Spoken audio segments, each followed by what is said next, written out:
Ֆլորենտինո Պերեսը կատաղել է, ինչա ուզումն է իր թիմից։ Արդյոք Լիվերպուլի պուլը աշխատում է։ Լամին Յամալը նախանձում է Լևանդովսկին բախտի բերմամբ։ Ինչպես կարելի է Մեսսիին զարմացնել նենց, որ ապուշ կտրի։ Իսկ Գատուզոն իրեն ճիշտ է պահել աքսորից առաջ։ Տխուր է, բայց դե բաժանորդագրվելը պարտադիր է։ Կիլիան Մբապեն եւ Ջուդ Բելինգեմը վերադարձան հայտացուցակ, մտան դաշտ, ուռա ասում էին Ռեալի երկրպագուները, բայց մոռացել էին նրան։ Ես մարդու արտաքինը ցցում։ Ես բան չեմ ասում, ինքը իրան պիրատ է հայտարարել։ Դու իսպաներենից լավ ես, մի հատ ասա թե ինչ է ասում էլի։ Ասում է, եթե այս վիդեոն նայում եք, ուրեմն պիրատը հենց նոր գոլ է խփել։ Կոսովոյի հավաքականի այս հարձակվողը Ռեալին 7 խաղում արդեն 3 գոլ է խփել։ Ասում են Պերեսը գլխագին է սահմանել այս ֆուտբոլիստի գլխի համար, առաջարկելով իր աթոռը, մի մեշոք փող ու անգամ Կիլիան Մբապեին։ Մբապեին ինչի։ Բալնա ինչ դիրքերից է վրիպում։ Ու ընդհանրապես, քանի նա ու Բելինգեմը չկային, Ռեալը կարծես նորմալ ֆուտբոլ էր խաղում։ Օրինաչափություն թե բացառություն։ Գերեվա ապագայում։ Ասում են Ֆլորը կատաղել է այս խաղից հետո։ Հա, ինքը անձամբ ներկա չի եղել, բայց պարտության մասին այնքան նամակ է ստացել հեռախոսին, որ անգամ չի ստանում միջին վիճակագրական ինստագրամյան ծիտը։ Առջևում Բավարիայի դեմ խաղերն են ու Չեմպիոնների լիգան մնում է Ռեալի միակ հույսը։ Ու հիշեցնեմ, որ Մանչեսթեր Սիթիին Ռեալը հաղթեց առանց Մբապեի եւ Բելինգեմի։ Բայց ինչի է միակ հույսը։ Դե Բարսայից արդեն 7 միավորով է հետ։ Իսկ այդ տարբերությունը առաջացավ մի բոմբ խաղից հետո, որի անունն էր Ատլետիկո Մադրիդ Բարսելոնա։ Շքեղ հանդիպում էր։ Հա, բայց առաջին կեսում հնարավոր է այդ շքեղ խաղը շարունակվեր ամբողջ խաղի կտրվածքով, եթե մրցավարները չորոշեին չեղարկել Մարտինի կարմիր քարտը։ Բայց դե եղածն եղած է, ունենք այն ինչ ունենք։ Բա Ատլետիկոյի կարմիրը ոնց ծնվեց։ Լսի Կեսարյանով։ Իրականում շատ խնդալու էր։ Առաջին դեղին քարտը նա ստացավ, քանի որ հիշել էր իր վալեմբոլիստ վախտերը, որտեղ ձեռքով խաղալ կարելի է։ Ինքը լավ կանի վոլեյբոլի մեջ խորանա։ Համաձայն եմ, խեղճը շատ տանջվեց Յամալի ձեռքում։ Այդ եզրը դարձել էր պրախադնոյդ վոր, ոնց ուզում մտնում դուրս էր գալիս, ու արդյունքում երկրորդ դեղին քարտն էլ վաստակեց, բայց որը վերջում իհարկե պարզվեց, որ կարմիր քարտը արդեն ուղիղ։ Չնայած ֆանտաստիկ ելույթի, այս խաղում Յամալչոն ոչ մի արդյունավետ գործողություն, գոլ կամ գոլային փոխանցում չարեց ու շատ էր նեղացել, անգամ իր մանկության ընկեր Լևանդովսկիի գոլը չգնաց տոնելու թիմակիցների հետ։ Բնական է, բա դա գոլ է։ Լրիվ, այս գոլից հետո Յամալն ասում է, «Արա, սա խաղը ես խաղամ, բայր ստեղծեմ, տանջվեմ, ճղվեմ»։ Այս բիզեր անգամ ֆլիկի ձեռքը չսեղմեց խաղից հետո, բայց դե գերմանացին իրեն իսկական դասխեկի պես պահեց։ Նա ցանկանում էր գոլ խփել, բայց չստացվեց ու հիասթափված էր։ Նորմալ է։ Բայց ամեն դեպքում, ինչպես երևում է Բարսայում, այդ նեղացվածությունները շատ արագ են անցնում, օրինակ այս վիդեոյի պես, որտեղ Յամալի ձևերը տնազը մի շատ անսպասելի մարդ է կատարում։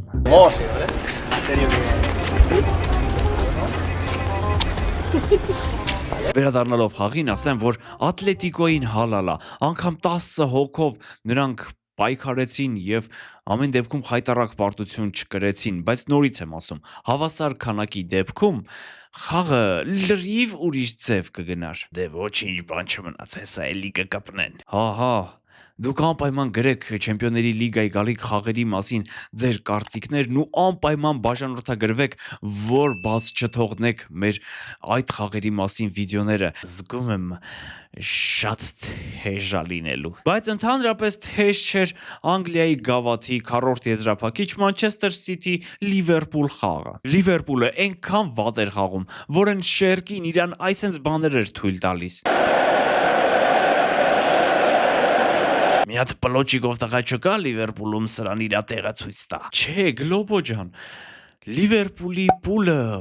արդեն վաղուց չի աշխատում։ Դրա համար էլ էս մեր քուրը սենց կրկրվել էր։ It's embarrassing actually. Oh my fucking god. Բայց Merseyside-յան ակումբի ելույթը ամենալավը բնութագրում է էս էդիթը։ Ձենով խնդում էի։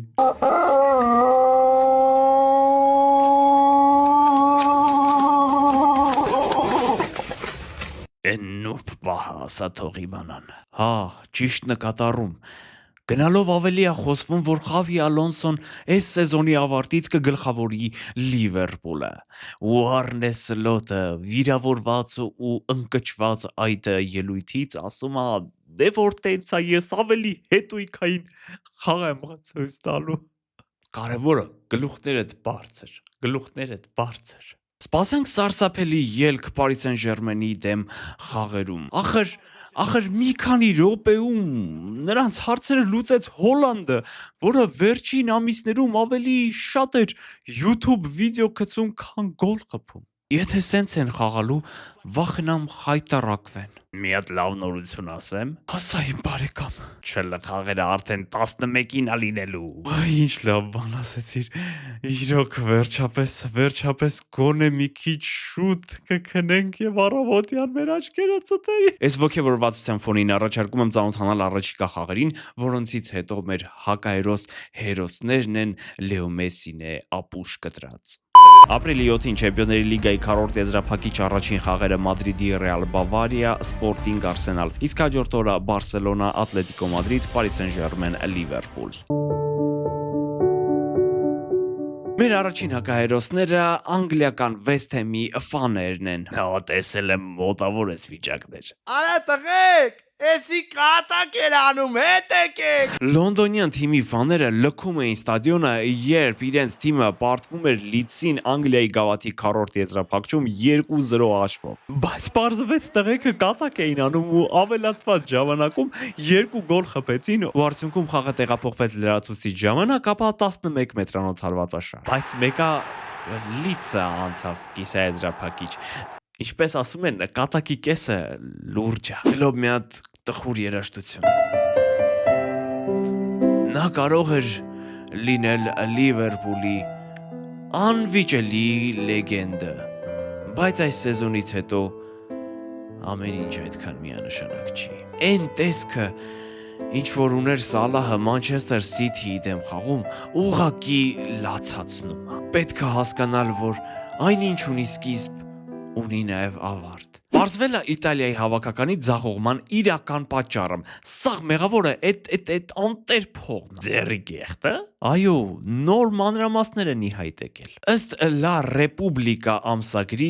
Բոսնիայի դեմ խաղից առաջ Իտալիայի հավաքականի ֆուտբոլիստները բոնուսներ են պահանջել ֆեդերացիայից, իսկ Գատուզոն ասել է՝ սպասեք, ինչքան են պահանջել։ 300,000 եվրո։ Այդ մենակ Դոնառոմային, բա մնացածին։ Այդ բոլորինն էր լինելու։ Մարդա 10,000 եվրո։ Բայց իտալացի ֆուտբոլային չինովնիկներն ասել են 10,000 եվրոն ինչ է, այդքանի մենակ պիցա եք ուտում ամեն ամիս։ Մենք ձեզ ավելի արժեքավոր բաներ կտանք, օրինակ անհատական ժամացույցներ։ Մոտիվացնում էին էլի։ Հա, ուղղակի հետաքրքիր է էլի։ Տենց օրներ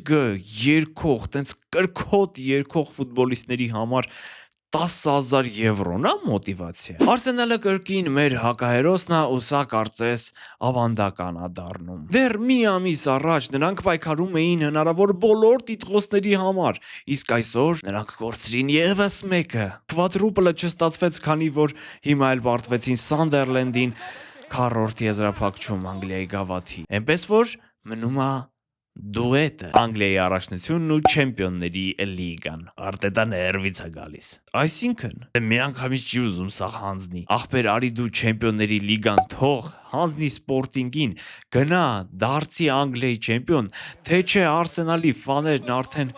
ինքնասպան են ելնում։ Ու այս ամեն ինչի ֆոնին Իտալիայում Գատուզոն հերոսությամբ աչքի ընկնում։ Հա որ։ Հա։ Մեր կարծիքով այս ձյաձի մեղքը Իտալիայի հավաքականի ձախողման մեջ մինիմալ է։ Եկեք հիշենք մինչև նա Իտալիայի գլխավոր թիմին, բացի խաղը չկային նաև ստաբիլ արդյունքներ, բայց նրա գալով արդյունքները համեմատաբար կայունացան, սակայն հարց էր առաջանում, թե ֆուտբոլի ֆեդերացիայի նախագահից եւ Բուֆոնից հետո ինչու Գատուզոն հրաժարական չի ներկայացնում եւ գնում Իտալիայից չէ, զբաղեցրած պաշտոնից։ Նա ուղղակի ժամանակ էր ձգում, որ իր մարզչական շտաբը ամբողջությամբ ստանա ֆինանսական փոխհատուցումը։ Բա ինքը հրաժարվել է այդ գումարից, փորձելով գոնե այդպես մեղմել երկրպագուների ցասումը։ Բաս մեր գլուխ գովանա։ Էհա, բայց դե ինչպես լեգենդն էր ասում, լավին լավ, վատին վատ։ Շարունակելով իտալական ֆուտբոլի թեման, պետք է նշել Ինտերին, որը վերջապես կրկին հաղթանակ տարավ։ Ինչ հաղթանակ։ Բոմբեց։ Here goes Hakan Çalhanoğlu. Nolan! Ինտերը ուղղակի չնկատեց Ռոմային հաղթելով 5-2 հաշվով, իսկ Լաուտարո Մարտինեսն ու Մարկուս Թյուրամը կարծես վերադարձնում են իրենց կորցրած գոլային հոտառությունը։ Բա հենոն, սուս, հենոն Ինտերի սոցիալական էջերն է ակտիվացնում։ Զատո չեմպիոն կդառնա էլի։ Այդ ոնց։ Բայց չիմացար, Նապոլին հաղթեց Միլանին, գոլն էլ Մատեո Պոլիտանոն խփեց խաղի ամենավերջում։ Իտալիա չեմպիոն։ Հայ մարմնամարզիկները շարունակում են ցնցել աշխարհը։ Եգիպտոսում անցկացվող աշխարհի գավաթի մրցումներում Արթուր Ավետիսյանը օղակներ ձևից արծաթ է նվաճել, Արթուր Դավթյանը հենացածկ վարժությունում ոսկի, իսկ Համլետ Մանուկյանը կրկին ոսկի նժույգ թափ էր գործիքի վրա։ Ուղղակի հպարտանալիք։ Եթե կարծում եք, թե Մեսսին հնարավոր չի զարմացնել, ապա սխալվում եք։ Արգենտինացին ուղղակի ապուշ էր կտրել մտնելով իրենց նոր ստադիոնի նոր հանդերձարան։ Wow. Նենց էր զարմացել, ոնց որ առաջին անգամ է մտնում հանդերձարան, որի աթոռներն ավելի հարմարավետ են, քան երկրի նախագահին։ Ինչպես եւ սպասվում էր, Ինտեր Մայամի ստադիոնը, որը կառուցվում էր 0-ից, ավելի շուտ բացվեց, քան Nou Camp-ը ամբողջությամբ։ Freedom Park-ը շքեղ է ստացվել, դրա արժեքը $350 միլիոն է, իսկ ընդհանուր ենթակառուցվածքները գերազանցում են 1 միլիարդ։ Ստադիոնի հարևանությամբ կարող եք գտնել ամեն ինչ, նույնիսկ գիգանտ շաուրմա եւ coffee house։ Ես գովազդ ես անում, մի բերան չես էլ ասում։ Սա բարի ժեստ է, որը կարող է դառնալ լավ համագործակցություն։ Իսկ ստադիոնի բացման խաղում Ինտեր Մայամին չկարողացավ հաղթանակ տանել։ Տղերքը այդ ճոխությանը չդիմացան, բայց զատո նոր ստադիոնի առաջին գոլը խփեց։ Այո, ելով, եթե ոչ նա, Լեո Մեսսին։ Բայց իհարկե իրանց թիմի առաջին գոլը, որովհետև խաղինը մեկա Աստին ֆուտբոլային ակումբի ֆուտբոլիստը խփեց։ Մեսսին միայն բացման խաղում չէր, որ աչքի ընկավ։ Մեսսին, Ռոնալդուն, ինչպես նաև Վինիսիուսն ու Մբապեն հիշել էին մանկությունը։ Իրանց վաղտ լեգոն տենց մոդա չէր, ոնց հիմա։ Ուրեմն տեղն էին հանում։ Քանի մանկացել էին տղերքը, երկրպագուները, ֆանատներն ու օգտատերերը ավելի ծաղկացրին այս միջոցառումը աբոների միջոցով։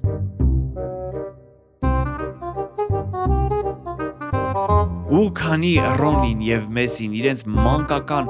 երազանքներն էին կատարածում, իրենց որդիները լուրջ հարցերով էին զբաղված։ Ռոնալդո Ջունիորը փորձում է տեղավորվել Վալդեբեբասում Ռեալ Մադրիդյան ապագան կառուցելու համար, իսկ ահա Մեսի որդին հոր ոսկե գնդակը տարել եւ ընկերերի մոտ ջիջիլեր գցում։ Թե դա ինչ անելու բան է, բա որ կորցնես տղա ջան։ Խնդրում եմ բաժանորդագրվել։ Այսքանը աշխատեցինք ձեզ համար։ Բերանս չորացավ։ Գնամ ջուր խմեմ։ Հաջողություն։